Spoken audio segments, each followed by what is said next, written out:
What's happening, everybody? I am Terry, the Prairie Priestess, and I'm here to give you a little reading if you want it. So, take what resonates, leave what doesn't, as all the best tarot and oracle card readers say, because it's true. You know what's best for you, and I'm just here to help everybody out. So, if you hear that in the background, that is some thunder booming across the great northern skies of Canada. Yeah, but no, we're gonna do this lovely reading for you today. I've already done my incantation work, and I've invited the proper entities in. But yeah, how do we want to start, Spirit? Okay, we have Matau, Fishhook, 17. We have Tanifa, Protector, and Rakau Whakapapa, which is the genealogy staff. So I'll just give you a... This is the genealogy staff and the Tanifa. So, what do I get out of this?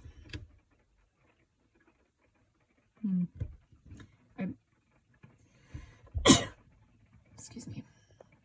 I apologize. I hope that saved. I just got a notification from my battery power. What do I get out of this? 2, 2, 4, 17, which is really 1 plus 7 is 8.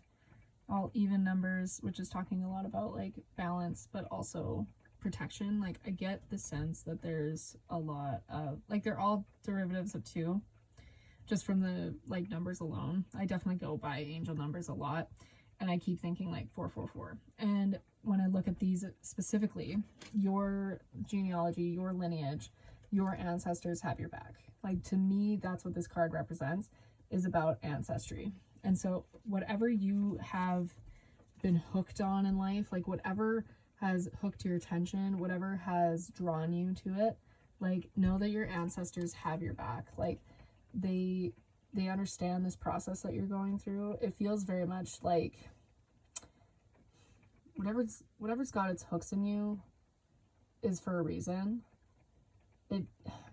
I don't know, it's weird. Like normally it feels very black and white where it's like, oh, you're hooked, like, but it's normally in like a negative connotation, but in this case it feels a lot better. It feels a lot for your, it's like it's a positive thing. Like it's a positive thing that this caught your attention.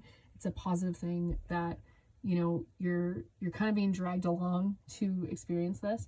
So your ancestors are with you on it. Like they're, even as you're being hooked, like kind of dragged up the staircase, for example, like to me, this is the staircase. Like this is, you're only going up from here. And then, yeah, with the Tanifa Protector, again, they are your protectors. Like you can call on whoever you need to, but at the end of the day, like a big part of your spirit team is your family. And I think that's a really powerful thing, because not everybody has that. Not everybody has that immense power that goes along with your ancestry. You would be very surprised who comes up. I've had situations on both sides where I've been like completely shocked and ashamed by what I discovered, and completely in awe in the next breath, going back through my lineage. I'm currently writing an article about that, actually, about how to connect with your ancestry a bit better, and like how to help heal and things like that.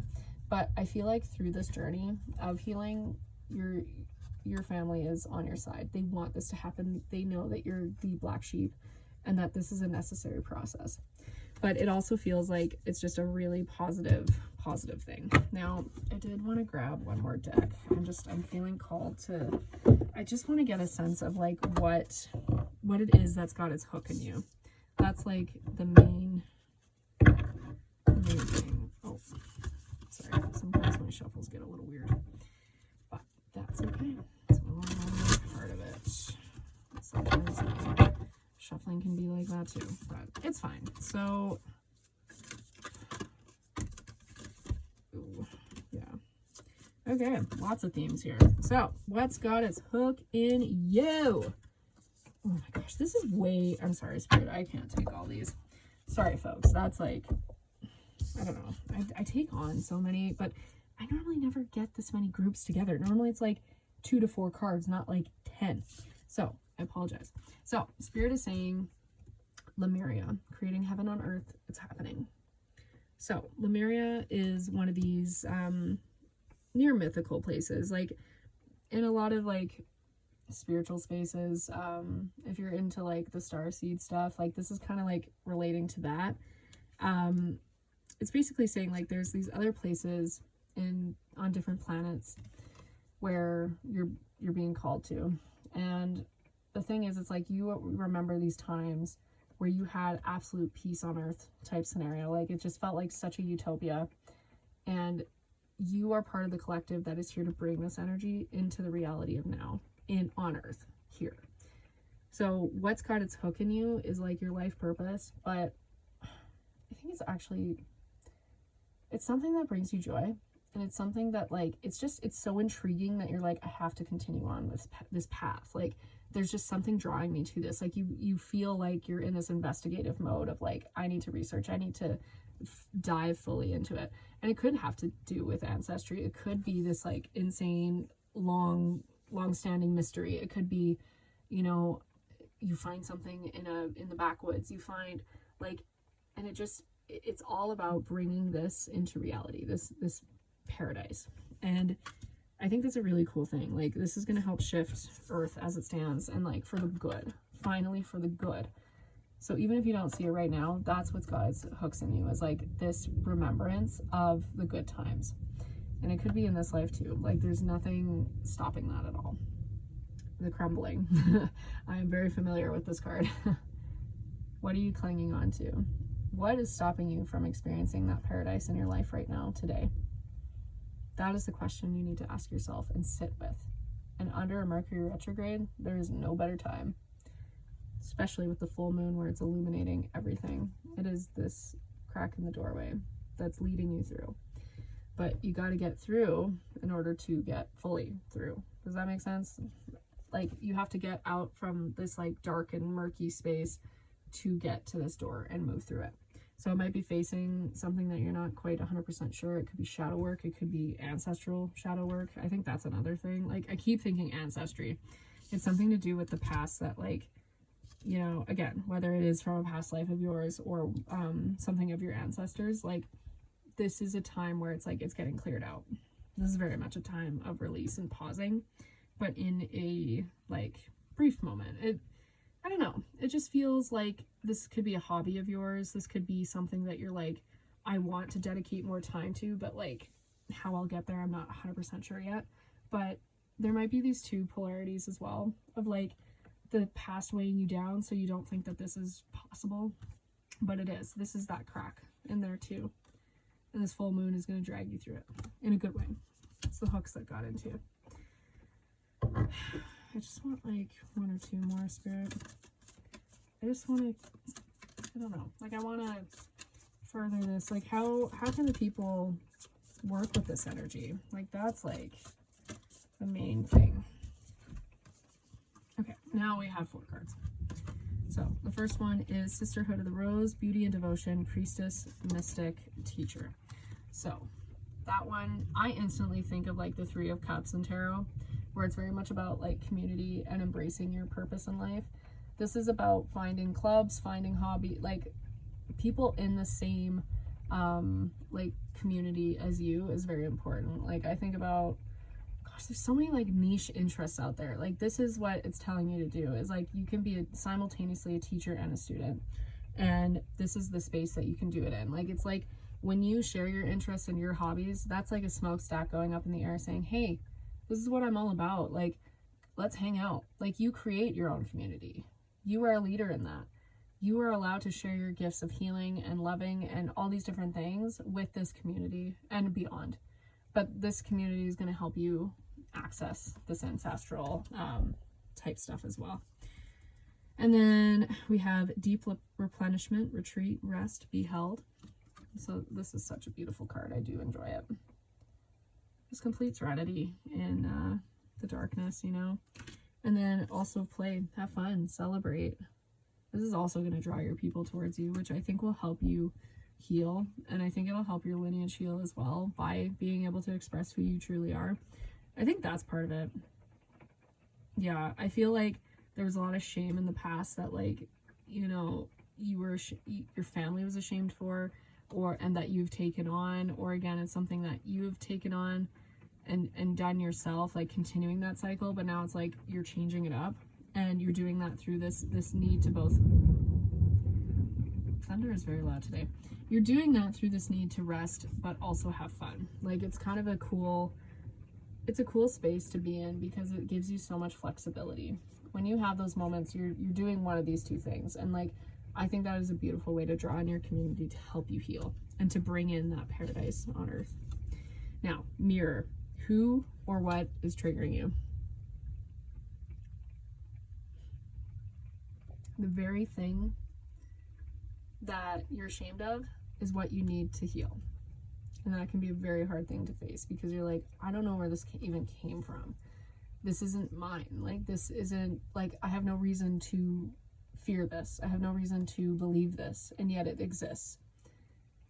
That is when spirit is talking, when your ancestors are telling you about what has been passed down. The resistance or the confusion around that is when you're finally waking up to what has been given down, what has been passed down to you.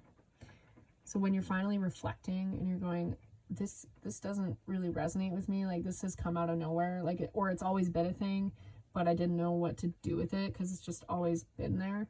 Like, those are the types of moments that you need to, like, zoom in on and be like, where did this come from? Like, I had this conversation with my friend the other day of like she was saying to me, she's like, you always want to get to the root of things. Like, you're always like wanting to know the origin, but like, why? Like, just be in the present moment. I'm like, but knowing the root of things, like, I'm not saying like to be stuck in this space of like being stuck in the past. I'm saying this from a space of like, in order to heal, it helps you contextualize your surroundings and your understanding of yourself when we go back to the root of things.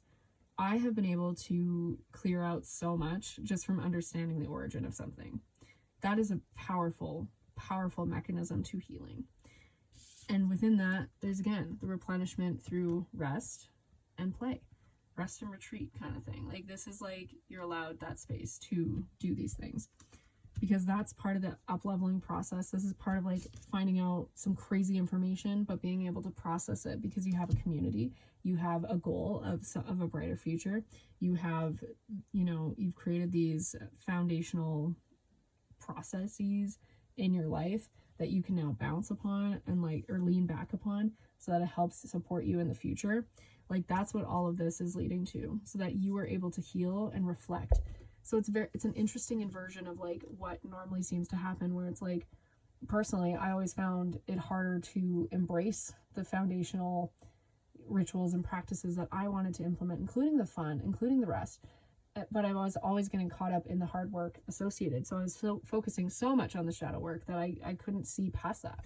But for you, it's the opposite. It's like, you have built the beautiful community that you're meant to bring in, and like, but you found a way to do it that isn't burning you out, that you feel supported in, that you can be playful and express yourself fully. Like, that in itself is healing for your lineage, is just you being able to express joy without fear or resentment or grief or judgment. That's a huge thing. And you're protected through that. Like, you're so protected in other realms as well.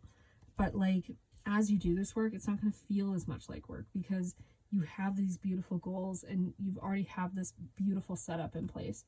So when you do take the time to journal, to go through your ancestral lineage, like, I keep thinking like ancestry. This is a very potent word, because it's who you are. This is like you in your fullest form, because you come from thousands of people that have come together. And that's a very powerful thing. So for it to stop with you, for it to end with you, for it to be released with you, is a massive act. And your spirit team, your ancestors, are cheering you on every step of the way.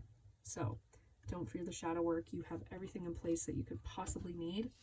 You've got this. Thank you so much for being here. And yeah, we'll see you on the next one.